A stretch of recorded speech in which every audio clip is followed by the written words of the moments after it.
কি আবার মিস্ত্রি কি করছো? এই যে প্যারাকিট বানাচ্ছি।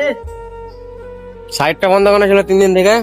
সাইড বন্ধ ছিল বন্ধুরা, বলতে গেলে পাটা ছিল না আমাদের সাইডে। আর আপনাদেরকে তো কালকে বললাম ওই সাইডে পাটা ছিল, তো পাটাগুলো খুলে সব নিয়ে এলাম। আর এই কটা খুঁটি গেল, ব্যারাকেট খুঁটি গেল লাগবে ক্যান্টিলেভারে। তো আজ থেকে সাইডের ভিডিও পাবেন।